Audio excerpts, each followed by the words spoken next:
everybody. Welcome to another episode of What a Hell of a Way to Die. It is Nate and Francis. Again, Nate, how are things? How's winter doing for you out there in England? The sun coming back? It does periodically, and it's funny because supposedly there's going to be a crucial Brexit vote on Tuesday night, and they're also predicting that for a significant chunk of East England, basically, of all of the southeast and up through like East Anglia and Yorkshire, that there might be a snowstorm. And since it doesn't snow in southern England all that much, if there was any kind of accumulation, one assumes that it's going to just grind things to a standstill, at least for the initial day. So it's going to be interesting. Like you might actually see the House of Commons literally locked in due to the weather and having to just like Brexit themselves. Who even knows at this point? There's idle chatter about the government making plans to declare martial law and deploy the British military to the streets to keep order.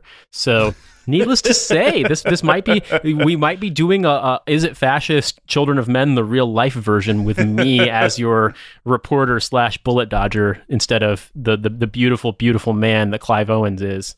You just have to turn into, like, you have to dig deep. I mean, your special forces trained, Nate. Obviously, what you're going to have to do is take a gun from a British soldier and, you know, put some war paint on and do your own 90 to 100 minute long action film of getting you and your wife out of England with all kinds of snappy one-liners. Like, I don't know, this can you do like a gravelly voice, like when can you get shot in the shoulder and keep moving and be like, this bullet needs to Brexit out of my body?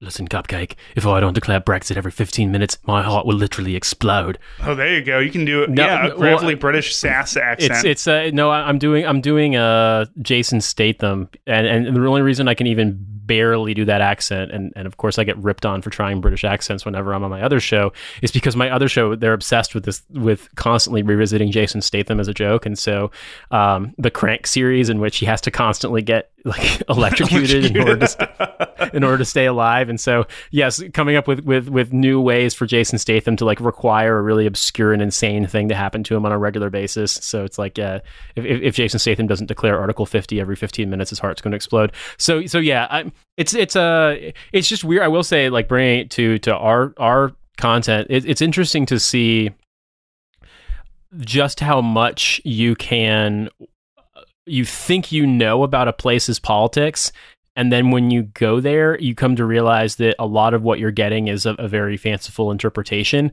And I think that goes both ways in the UK, in the sense of the positivity of Corbyn, because when you're here, you realize just how much he's got stacked against him in terms of the awfulness of the British establishment and particularly the British media. But then also, I think that the US, having gone through the stupidity of the last 20 years, looks at the UK and they think of Tony Blair and they think of institutions and they think of fancy accents and assumes that people are A, smart, and B, good at their jobs, and nothing could be further than the truth. And so I'm a big fan of how England is like this, you know, the sun never sets on the British Empire, and how the Brits took over the world at one point in time, and they've been reduced to basically just Shakespeare-sounding Americans at this point, in which politically, like, and I don't know much about Brexit because I don't really give a fuck. I got my own politics to scream about. But God damn it, why the fuck do I give a shit about Brexit when I live in Missouri? What I care about is keeping them damn Kansans out of my state. Dude, the Kansans are actually more progressive than we are now. No. Well, you guys did have the machine gun governor. Thank God for him too. He still could be president one day too. But you know, it's just incredible to me that like British politics continues, like just watching the no vote and watching Theresa May just constantly get her foot stomped on by herself or by other people, like the people that are in her own purview. And just like, I thought you guys, you know, it's just like, man, you guys used to be like the king shit, you know? I mean, it was you and France and Germany and Portugal and Spain, and everybody was kind of dodging and weaving and ducking, and you guys were like, it all worked and everybody was doing great, and now it's like, you all are just dumb as fuck now. But maybe you always were. Maybe they always were. They always were. I mean, like, and nothing has made me feel more American than living in this country, of course, but I think that Yeah, they always were this dumb, and I think that they had the muscle of the British military to basically force concessions out of any place where they were allowed to trade and operate freely, and they just impoverished these other countries to the point where they had this very one-sided relationship, and so they strong-armed their way all over the world. And you think about a country like Japan that, even though it was destroyed in World War II, think about where they were and where they are in terms of development. Because they basically were like, if you guys want to trade in our country, you can trade on this floating island we've created, and you can't come in and fuck you. Like, think about where they are versus basically every country that wasn't able to resist the British or the Spanish or the Portuguese or the French. I would say the Italians, but they got their asses kicked everywhere that they tried to do imperialism. And you look at it, you're like, this is basically.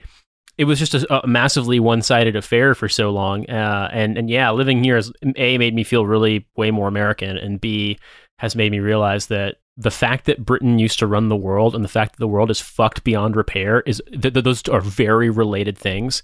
Because once you've been here, you're like, wow, like everyday people are normal and fine, but the people who are in the elites are so incredibly dumb and basically just fail constantly, and it's just they get a pat on the back and it's treated like a success, and everyone just pretends they aren't seeing what they're actually seeing with their own eyes, which could bring you to America, because I mean, quite frankly, that we're getting really good at having dumb elites telling us that things that are actually happening aren't real. I mean, that sounds like field grade officers to me. Oh yeah, well, I mean, there's a point at which if you're an army officer, where you just have to suddenly start buying the shit, and I don't know.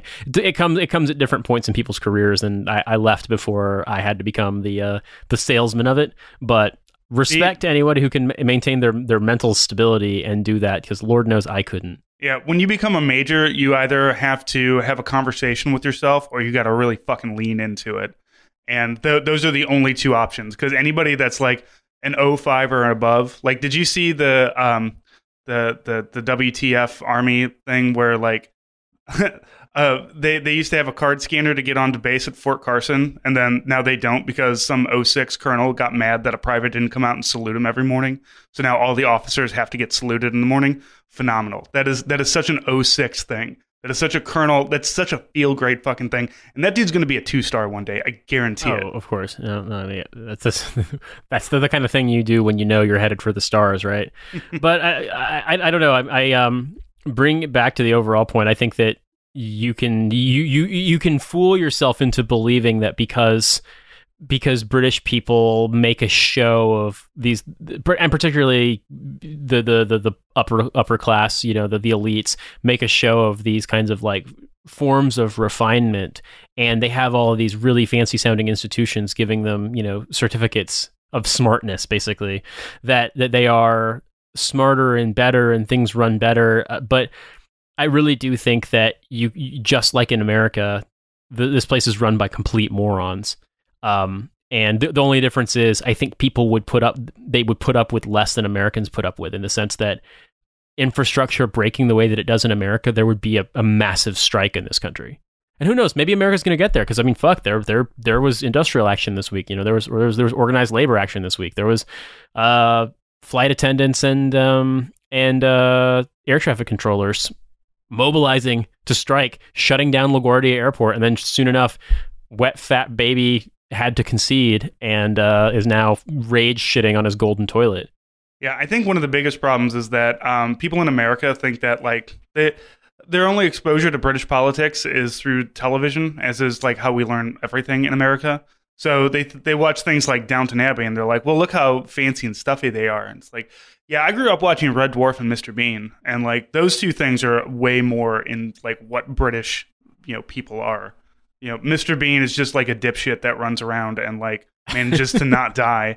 Red Dwarf, if you haven't seen it, Red Dwarf is a science fiction show from the late 80s and 90s that I used to watch on PBS, of all things, because PBS thinks that anything British is fancy and educational, while really what it is the last human alive is like this complete slob of a human being who is like the lowest ranking person on the ship, and just the misadventures of them in space 3 million years away from Earth.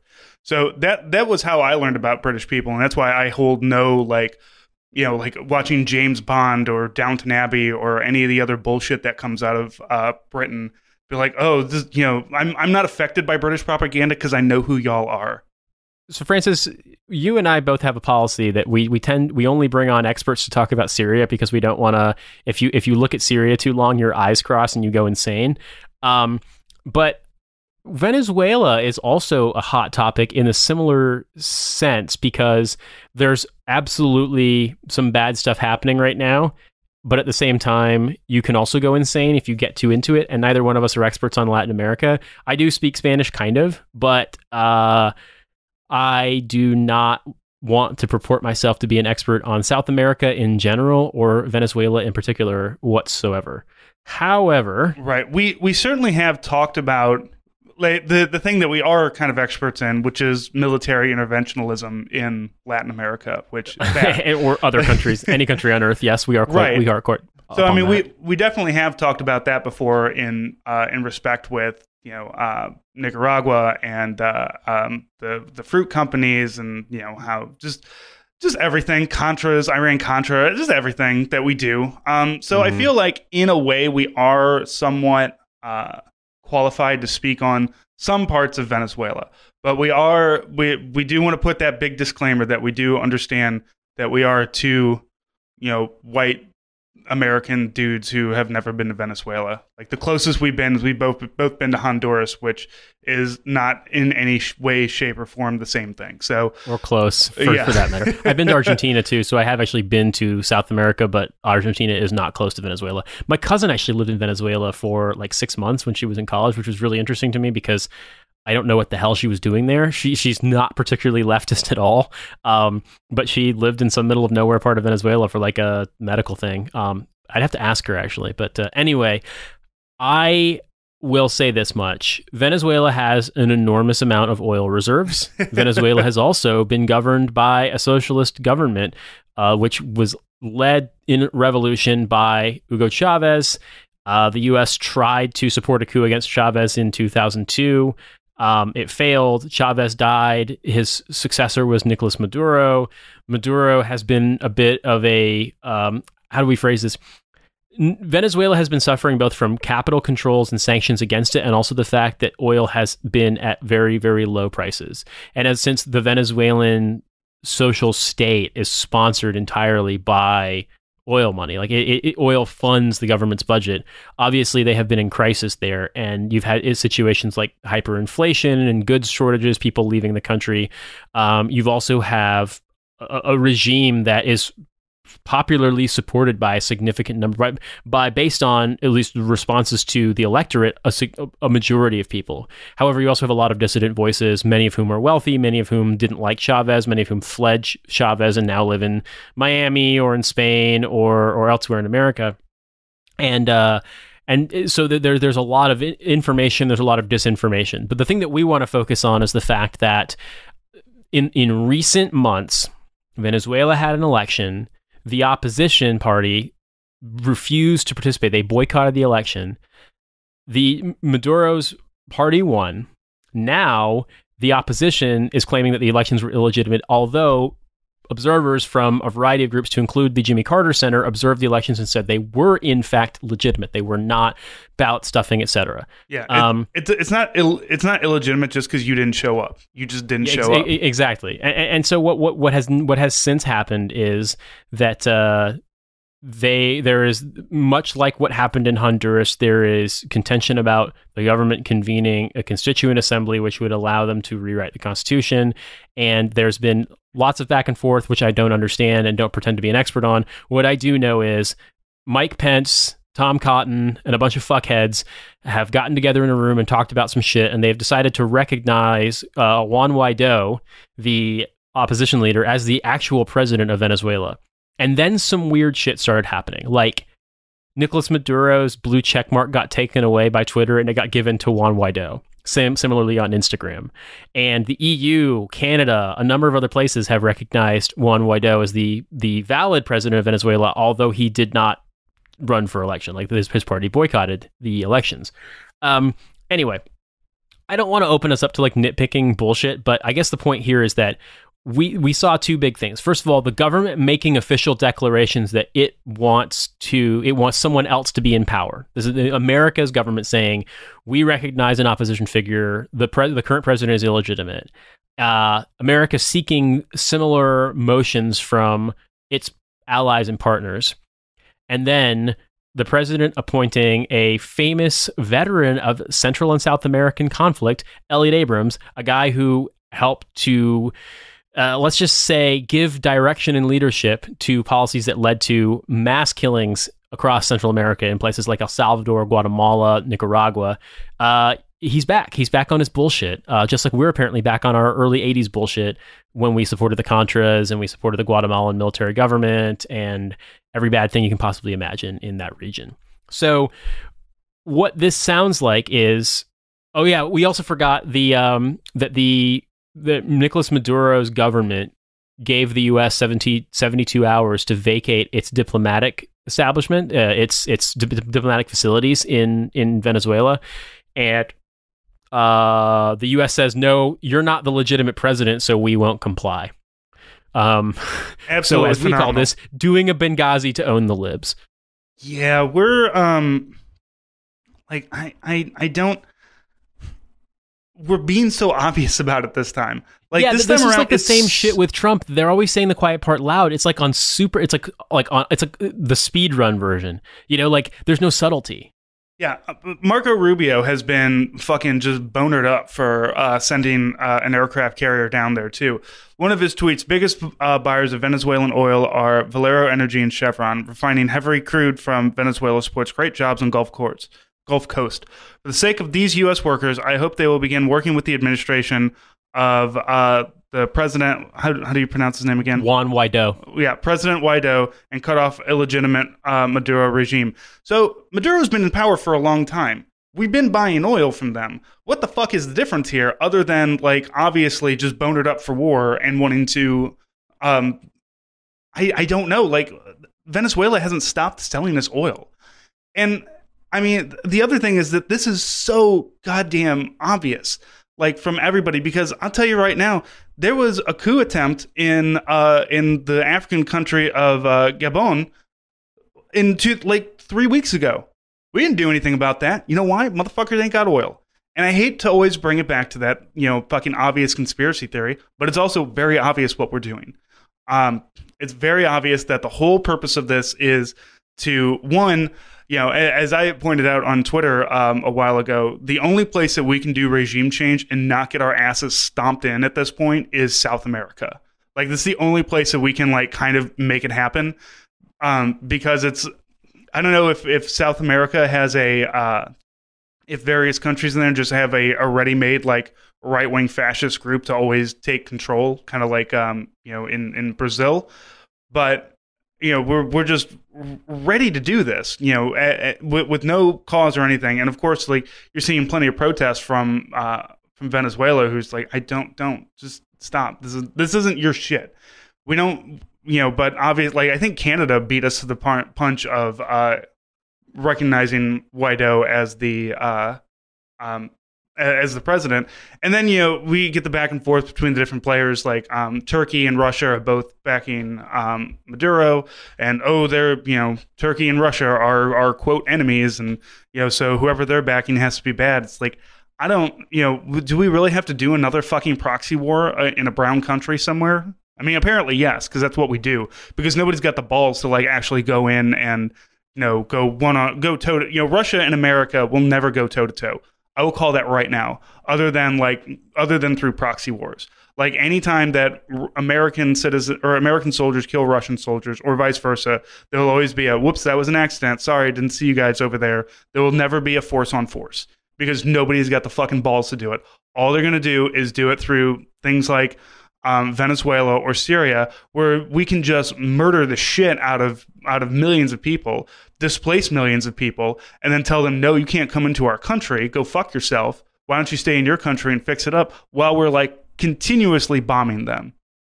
So yeah, and I'm not trying to say that this is not. I don't know about you, Nate. I'm not going to say that this is a pro Maduro podcast, but I am going to say this is an anti-America in any fucking country podcast. Well, I mean, I guess the thing that I'd say is that I don't know enough about it, and I don't pretend to know enough about it to give you like the rundown. And I feel like if you want a good rundown from the leftist socialist perspective, you should definitely listen to Eyes Left, because not only does Mike Prisner know a lot about Nicolas Maduro, he also lived in Venezuela. So I don't pretend to be that kind of an expert. But what I will say is this: I'm against any U.S. interventions in the domestic politics of other countries, and I'm certainly against the U.S. deciding to jump in such a way that it seems like it's ready-made to engineer a civil war. I don't trust, I do not believe anymore that U.S. military intervention is a guarantor of stability or the improvement of conditions anywhere. I might have believed that when I was younger, but then I saw what happened when I was in that situation myself, and I realized that there's only so much that a human can do in such a situation, and we as a country don't care about human rights. We don't care about the improvement of things like basic standards of living or the freedom of people to choose their leaders. Like, we don't care. We absolutely don't care. What we care about is empowering factions of people in those countries who are pro-US business and pro-international capital, so that resource extraction can continue apace. And that applies to any place we've intervened, whether it's because we want those resources or it's because we're worried that our competitors are accessing those resources. But the idea that this is an issue of altruistic humanitarian concern from the US. Like, I don't know how fucking dumb you have to be in the year of our Lord 2019, after all of the things that we've seen since, both since 2001 and also since 1945, or even going back even further, the more brazen and insane shit, basically since America became its own country, since the United States became its own country. We've been in these areas doing shit with just naked pro-business inspiration, if you will, very obvious profit motives. And the idea that you could just look at this and be like, oh, well, this time it's different. Like, yes, does it fucking suck that the economic situation in Venezuela has become so terrible that people are starving and that people are leaving the country? Yes, it really does. But I saw a comparison not that long ago where somebody was like, oh, well, you guys hate international capitalism, but then also you hate the fact that there's basically a capital boycott on Venezuela and that there's no capital allowed in. And we're like, it's like basically saying, oh, well, you don't like air pollution, but then you also get mad when we drown people. It's like, this is the result of economic isolation being forced onto a country by more powerful countries who oppose that country's leadership. And I just do not believe in the U.S. as a force for good in that regard. I am not a pacifist. I think that military force can stop bloodshed. I think that there are instances in which it makes sense to intervene. This is absolutely not one of them. And I definitely don't think the U.S. ever gets involved in the domestic politics of another country because of altruism. Which is how we should be. In the perfect socialist leftist world, that is how that's how America would be. We'd convert most of our aircraft carriers into hospital ships and park them outside of various countries all over the world and help people out. And if there was like, people are doing a genocide over here. Rohingya. Am I saying? Fuck. Yeah, you are. Yeah. Okay, yeah. The Rohingya genocide. We would go stop that. We would be like, hey, let's go in here. Let's stop these people. We don't give a fuck. And that's like that's where you can definitely see the altruism of America, is that it's not hard to look things up. I mean, there's a Wikipedia article that is list of coups d'etats since 2010, and there's plenty of them in countries all over the place, and we don't get involved in any of those. We don't, when Thailand had various coups happening over the course of about 5 to 10 years, we didn't, jump up and down like, we have to do something, we have to declare this, we have to declare that. Nobody gave a fuck because it's Thailand. Let Thailand do what Thailand does. Yeah, and also Thailand's royal family likes the U.S. and they allow us to have a very small but permanent military presence in that country. Right. So and it's. It's just incredible to me, like you said, that anybody who is trying to tell you that like it's a good idea for us to do this is trying to fucking sell you something, or they're trying to buy something. And you've got like the fucking Charlie Kirks of the world who want to do the Venezuela whenever you say socialism. But of course, you point out Bolivia, which is a socialist country, which doesn't have these problems. Why? Because they don't have any fucking oil. They don't have anything that we want. And so you have a country that, is in South America that I'm sure has its problems. I'm not a fucking Bolivia expert, but here's what I do know. I know they're a leftist run country, and I know that we're not trying to fucking bomb the shit out of them. So also, obviously, something to point out too about something. Venezuela is that like Venezuelans had a significant reduction in poverty, just as Brazilians under Luiz Ignacio da Silva had a significant reduction in poverty because they fostered policies that would improve the lives of the poor to the detriment of the absolute wealthiest, which is what we want to do. We don't like billionaires. We are an anti-billionaire podcast. We don't believe that billionaires should exist, and we don't believe that the richest should be free to get richer if that means that people are living in poverty with massive material wants. And so, thus, there is a weird opposition in Venezuela seeking international consensus to depose the leader that they can't beat in the popular contest. Similarly, there are fascists in Brazil who they found a way to just like America, like every country in the Americas, save maybe Canada. They find ways to use their judicial branch in their constitution to declare change illegal, to declare leftist policy illegal. That's what happened in Brazil. There absolutely was a corruption scandal in Brazil as well. But what wound up happening recently was that Luiz Ignacio da Silva was put in jail and banned from running, even though he would have won the presidency from jail. And then the person who put him in jail, the judge, got given a senior cabinet position in Jair Bolsonaro's cabinet. So there's a reaction. Capital reacts. Capital reacted in Brazil. Capital reacted in Venezuela. And what their end goal is to restore what they believe to be the natural order of things, in which poor people get murdered if they complain, and the rich can make as much money as they want. That's what they want in Venezuela. You'll notice this with Spanish-speaking people when when folks are like, if you see people complaining about Venezuela and it seems as though they're trying to make apologies for a desire to have the regime declared illegal and have the U.S. invade, you'll notice this word getting thrown around. They're calling them gusano, which means worm. And that is a term you will see bandied about. There are people who want the U.S. intervention, and they're Venezuelan. But the thing about it is that they're wealthy, and they want the supremacy of property above all. They want this, what I just described as the natural order of things, and in the long run, it can only lead to a worsening of conditions. And so it's like, look at what's happening in Brazil. Look at what's happening in Venezuela. That's what's going to happen at anywhere that capital is threatened. And you have to be ready to be like, wow, who would have thought that our elected representatives are such morons who are just lying to us? It's like, yes, they absolutely are in this case. And Marco Rubio is doing this because there are a lot of, he's a senator from Florida. There are a lot of rich Venezuelans and rich Cubans and basically people who fled with all their money from formerly feudal Latin American countries and moved to what is jokingly referred to as the capital of Latin America, Miami. And as such, those people will definitely vote Republican, and they will support someone who is going full Coney 2012 about regime change in Venezuela. It's gonna be I don't want to say it's interesting. It's just gonna be fucking sad, really. Whatever happens, I would love for it, because it does seem, that there is kind of an outcry from a lot of Americans to be like, don't fucking do this. We don't need this. We're already in a war that we can't finish up another war. First off, try finishing a war before we start another war. We can also see, you mentioned Brazil. I mean, did you see there was a dam break in Brazil? Like, their own infrastructure is starting to fall apart too. And it was one of the company that was in charge of this dam was like a co-owner of another dam that broke not too long ago. So we can see the detriment of capitalism anywhere, because our own infrastructure is starting to fall apart.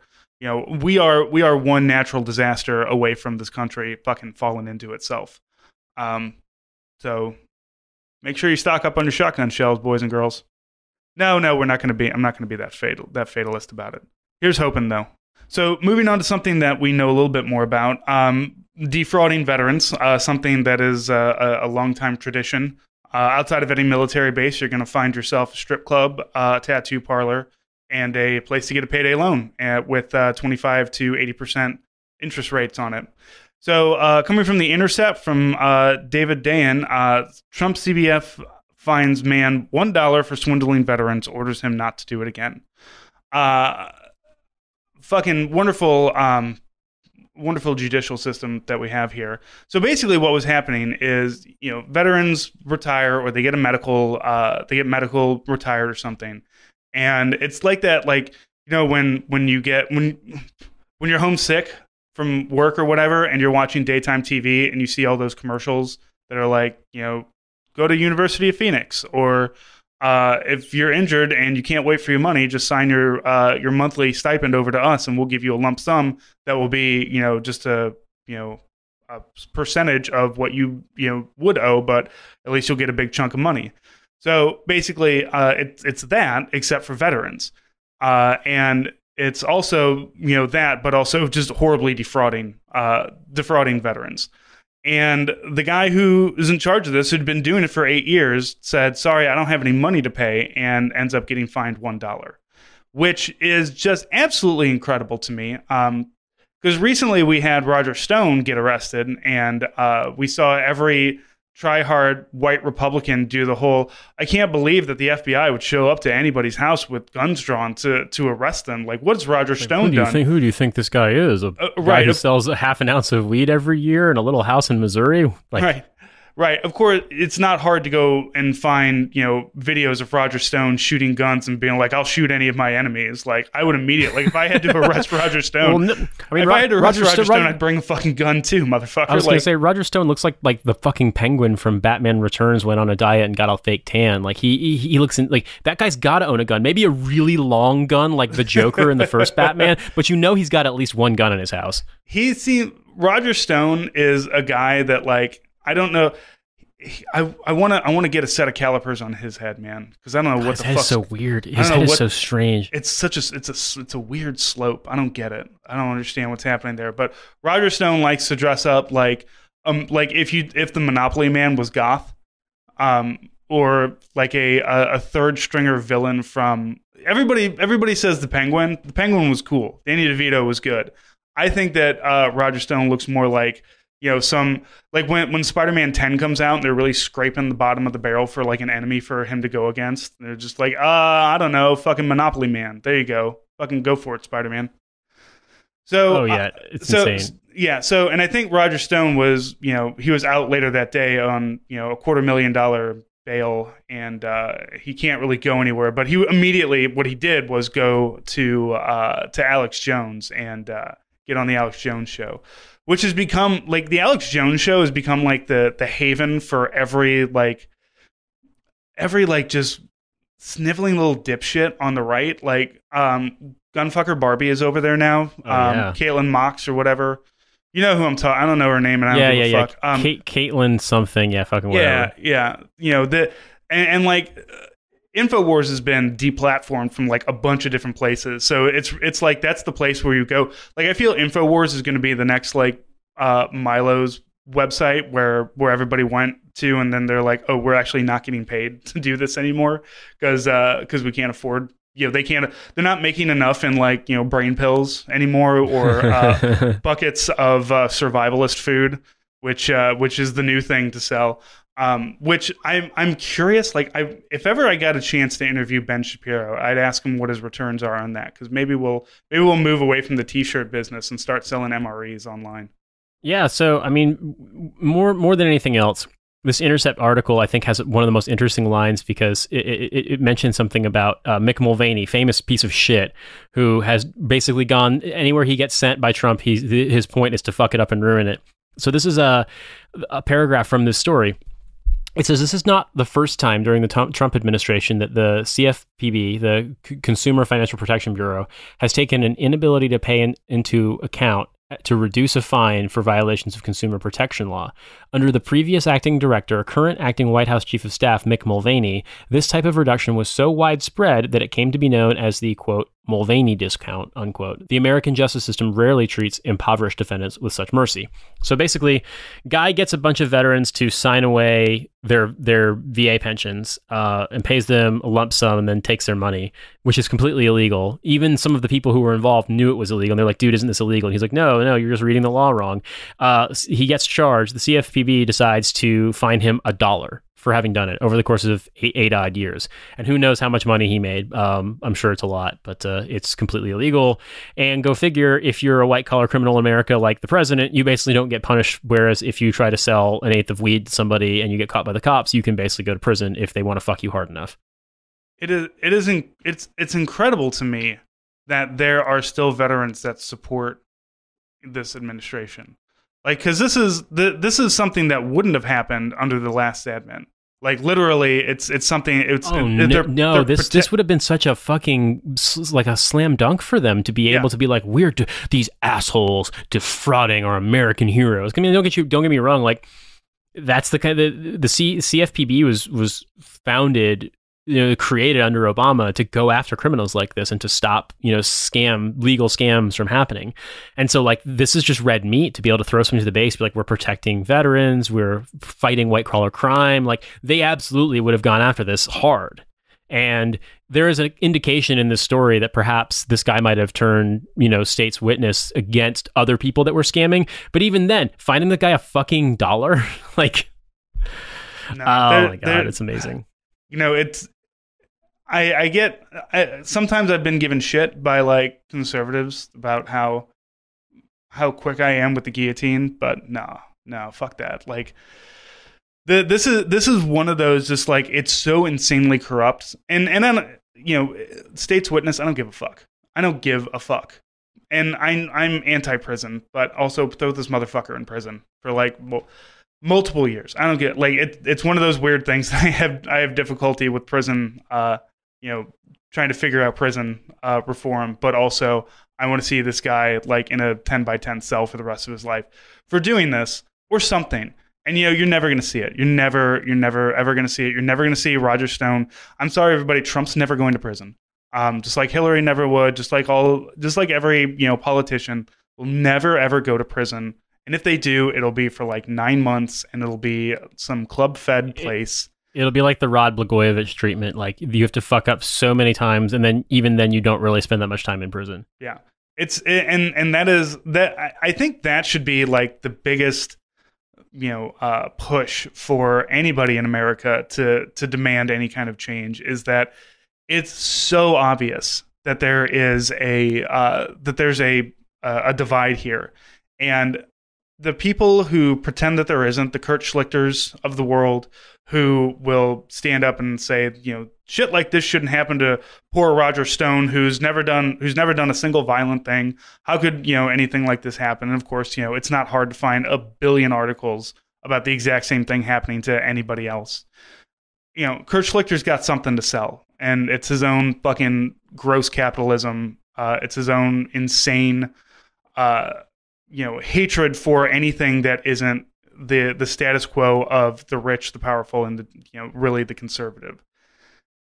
Yeah, and to be fair, we have something to sell too. I mean, we make money off the show, but like that's the thing, is that everybody needs money to survive. And the idea, I mean, the idiot buttery dads get in our mentions sometimes when we try to sell T-shirts, and we'll say like, "Oh, why don't you just give them away, comrade? Isn't that how communism works?" And it's like, wow, you're so fucking clever. I've never thought of that joke. I've never heard that joke ever. Wow, my mind is blown. I'm a classical liberal now. Thanks, Dad. Like, we are obviously selling something too. But what I look at is I'm trying to sell you on the idea that, for one, the people shouldn't be allowed to go to Club Fed for crimes like this that defraud people. I also am selling you on the idea that people shouldn't be put in such dire straits that if they have a pension, that they feel as though they are obligated to take out a lump sum and give away the annuity payments in order to solve whatever crisis they're in, because invariably those things revolve around, crises related to their health or to their housing or to things like education or just like basic standards of living things. And more than anything else, I'm selling you on the idea that we don't need to live under artificial rules that say, okay, because we've decided this. Education has to cost you for the rest of your life. Healthcare has to cost you for the rest of your life. All these things have to cost you and be painful and be miserable, and no one will ever learn their lesson if they don't suffer for the rest of their life, etc. Because I'm telling you, man, I live in a country with socialized medicine now, right? I went to the hospital not that long ago to get a procedure done, and no one asked me about billing because there is no billing because they don't charge you for anything. And it's like, it's not like it's always fucking, golden California sunset here and everything is perfect. It's not like there's no problems in this society. In some ways, there's more problems here than America. But to be honest with you, it's doable. It exists and it's real. And a future where this shit we're talking about exists is also doable and real. So that's the thing I want to sell you on. And so let's fucking do it. Hell yeah. And on that note, because last week or a couple weeks ago, we had a conversation about the possibility of a number of candidates in the primaries like Kamala Harris, Joe Biden, Bernie Sanders, etc., for the Democratic primary in 2020. And I mentioned that just voting isn't enough. And I gave the example of Proposition 77 in Washington, D.C., which was meant to eliminate the tipped wage difference and basically mean that all people working for wages in restaurants got paid an hourly wage. And there wasn't the compensation between the tipped minimum wage and the actual wage, which had to be done by your bosses. And then the fact that the DC City Council just decided to overturn that kind of for the fuck of it, because they take money from the restaurant industry and they don't care what people vote for. And I said, if you think that just voting is enough without organizing, that's what's going to happen. So anyway, in order to get a little more detail on that, I spoke with Sam Knight, who leads the District Sentinel, a hard left news co-op in Washington, D.C., all-around good dude, sadly been banned from Twitter because he just kept it too real, but he still tweets at the District Sentinel's account. Sam and I talked for a whole 45, 50 minutes about a variety of topics, but particularly about Washington, D.C. and Proposition 77. So I'm going to play a segment of that, and if you want to hear the full thing, just remember you can get it as a bonus episode on the Patreon. I wanted to talk to you because I feel like DC politics has some incredible strain of shittiness, and I feel like its problems are in some ways totally local, but also in other ways very indicative of problems in the Democratic Party. And since DC is so overwhelmingly Democratic in terms of like the party representation in its institutions, I specifically wanted to talk about how that played out with Proposition 77. Correct me if I'm right. It was Proposition 77, right? That was the formal title of it. Yeah, it was Prop 77. Yeah, I was just going to see if you wouldn't mind just sort of describing what that was and how it affected, like what it was supposed to do and then what wound up happening. So basically, it was a ballot proposition that would have abolished the tipped minimum wage system in DC. For those of you who have never worked in the restaurant industry, it's there's a different minimum wage for the restaurant industry and other service industries, which in DC it's just above $3 an hour. And that the rest, obviously, you're supposed to get in tips. Now, in D.C., they claim that, well, the law is that if you are not making the normal minimum, your boss is supposed to make up the difference. Now, that sounds good on paper, but I mean, in reality, the tipped industries have a higher incidence of poverty. They did a study, the city government did a study on this. They have higher incidence of poverty and wage theft because it's hard to actually enforce the law. I mean, your boss wields so much power over you that it's kind of ridiculous to be able to expect like low wage workers who are living paycheck to paycheck to be able to navigate any sort of like legal bureaucracy to try to fight for the bare minimum. And so basically it was put forth on a ballot initiative after organizers went out and got, tens of thousands of signatures. And in the run up to the election, the restaurant industry just played these really dirty tricks, saying that Initiative 77 was going to take away servers tips, which just wasn't true. It's a lie. And it's analogous to illegal union busting tactics. And quite frankly, maybe under a Bernie Sanders administration, the NLRB would look maybe differently at this sort of thing. But so anyway, there was a big scare campaign. It still passed, and then the city council repealed it. Basically, the city council is so heavily Democratic that at one point they tried to make room for any sort of minority party, in this case the Republicans, by having that they carved out one seat cannot be for the majority party. And basically it started out being, conservatives, like fiscal conservatives, social liberals or whatever, when they still existed within the Republican Party. At this point, it's basically just progressives who call themselves independent and know they can win. And but so anyway, our city is dominated by Democrats, and the city council heavily in favor of a repeal, just totally overturning the will of the electorate. And the campaign was real dirty. They were basically saying that the Restaurant Opportunity Center, which is basically like, it sounds very dystopian. It's like a labor organization that tries to work on behalf of restaurant workers, and they were instrumental in helping push forward the initiative. And so basically all the opponents of 77 were saying that, this is dirty money behind Initiative 77. And this is like basically out of town agitators who are pushing this. I guess I wonder when I hear that. So was that their justification for overturning it? I mean, their justification for overturning it was that they were saying, we're talking to tipped workers within the restaurant industry and they don't want it. And they were talking to they were talking to tipped workers within the industry, but also who were organized by like a union busting campaign. And people who were for 77 were basically browbeat into silence. And the only sort of pro 77 restaurant voices you would see in print were people who were anonymous because they didn't want retaliation, because the restaurant industry is full of fucking sociopaths.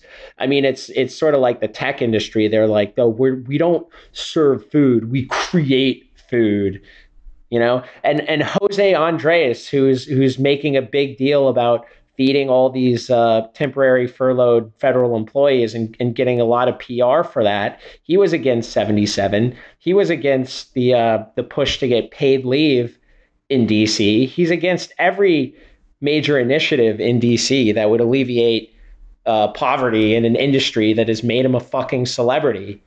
But because he does these PR savvy acts of charity that definitely boost his fucking net worth over the long run. Yeah. It's so disgusting.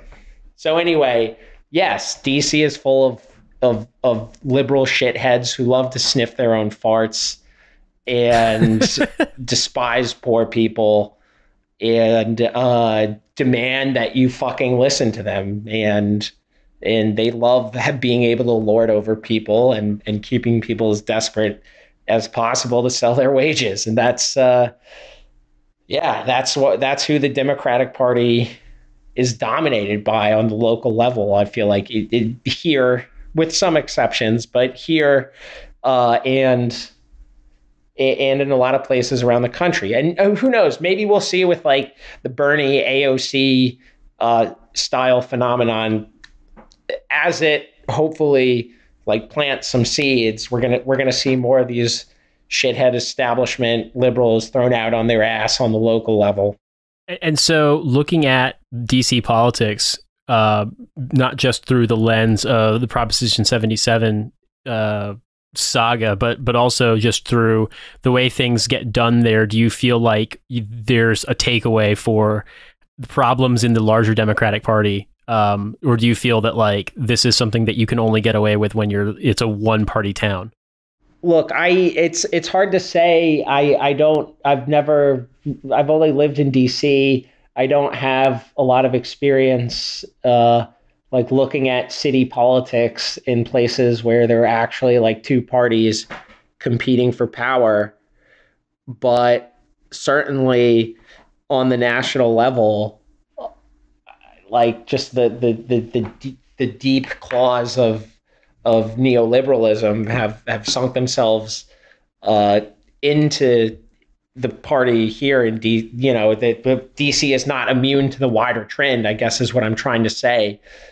Yeah. Another big example of I'm about to do the shitty millennial thing and pop a LaCroix. Oh yeah. So another example is how our mayor, like many other mayors around the country, have been desperate to get Amazon to open HQ2 here, and it didn't happen. But it happened right across the river in Crystal City, which I'm sure Mayor Bowser is pretty thrilled that those are the plans for now. But there's never any money for social services, for education, for anything. But when these corporations come running, they embrace the shit out of it. And it's just disgusting. Well, something also that I was thinking too is that DC is a really high cost of living area. And when I think about anything that's going to improve the lives of people who are working for wages, who are not working on salaried jobs, I just feel like it's shocking that something would happen that it has all of the kind of fail safes where a politician can say, oh, well, this is basically, we did everything we could to absolve ourselves of decision making here. We put it got made into a referendum. The referendum won. In a way, it's not a party making a decision. It's literally the electorate making the decision. So the idea that here's a thing that could then be turned around and sold as like a victory, because I feel like you have to be a complete moron or completely bought out by terrible interests to not see the positive aspect and the net benefit of raising the minimum wage and raising people's aggregate cash income. They could absolve themselves of any kind of like, oh, the Democrats have this responsibility for, like, they're profligate with spending. Like, it literally was a referendum, but they still axed it. And to me, it always feels like there's this part of me wants to not be cynical and be like, okay, well, this is just this is a fluke. And another part of me thinks this is the kind of thing that the Democrats would do if they could get away with it anytime this stuff happens. Like, if they don't have Republicans to blame for saying, oh, we'd love to have single payer, but they just won't let us. Instead, it's this kind of thing. Like, given the choice, they'll find a way to not do it. Yeah, that's, I mean, they were pretty enthusiastic about it. I mean, the restaurant industry and the real estate industry are both major players on the campaign finance front. And lo and behold, the loudest opponents of 77, some of the more powerful people in DC, the chair of the city council, Phil Mendelson, Mayor Bowser, a lot of them receive a lot of campaign donations from the restaurant industry, especially. I think there is also like a certain like culture around the restaurant industry specifically. And you see it with like Jose Andres, where people are so taken in by like the celebrity chef phenomenon. And it's not just supporting an industry, it's like supporting fucking, local celebrities. And it's awful. Like, it's just as with any sort of celebrity culture, the people at the top are just kind of abusive and just dicks. And yeah, that's I feel like to a certain extent, it's money. To a certain extent, it's cultural. And these politicians are just under the spell of these assholes who can like foam up some butter and spread it on something and think that, makes them be able to make their fucking workers entirely dependent on asshole customers who abuse them and harass them. Yeah, and I was thinking too that when you think about how much people have to put up with and how much they have to take in stride when their wages depend on tips, because it's all revolving around earning money from people who basically withhold it from you if they want to be dicks to you. Like it's one of those things where you in my opinion, it's hard to find a population that's working above board, I guess you could say, that's more vulnerable to exploitation. Yeah, and when you're in DC sometimes and other cities where you get travelers from around the world, there's not a tipping culture in other countries where you pay someone a wage because it's just like normal. Yeah. But, and then they come and then they'll be polite and whatever, and you have a pleasant interaction, and then they only leave like a few dollars and they think that's like very generous. And it's like, and they're well-meaning, but it's like what can you do? All right. Once again, everyone, thank you. I hope you enjoyed that. And if you want to hear the whole thing, the Patreon is the link is in the show notes, and you can access that episode there. Yep. And we will be doing lots more content. We have the YouTube up as well. So if you prefer listening to your podcasts on YouTube, we do that as well. And I'm doing videos. There should be a video up there by now of me rambling about how Harry Potter is fascist. I finished the book series for the first time about a week ago, I guess at this point, and was very surprised at just how like incredibly fascist it is, and not like in the Dumbledore's army, let's all fight against Trump using Harry Potter politics. Like, no, like the actual wizards and witches are horrendous and should be violently toppled by every other magical people in that universe. So maybe one day, fingers crossed, we'll see. But so that should be up on the YouTube. You can follow me at Army Strang, follow Nate at In These Deserts, follow the podcast at Hell of a Way. We're on Facebook. We are on Patreon. A lot of good stuff on Patreon. We should be doing... Let's see. I think I've got. I'm planning another video game series. Is it fascist episode with Brock and Trevor again? So we should have something like that coming up for the game Riot. And then I'm sure that I think we're gonna do Hurt Locker. I think we're finally gonna do it. I don't want to watch. I don't want to watch it, but I'm gonna have to watch it. So we'll look forward to that, I guess. But other than that, thank you all so much for listening, and we will talk to you next week.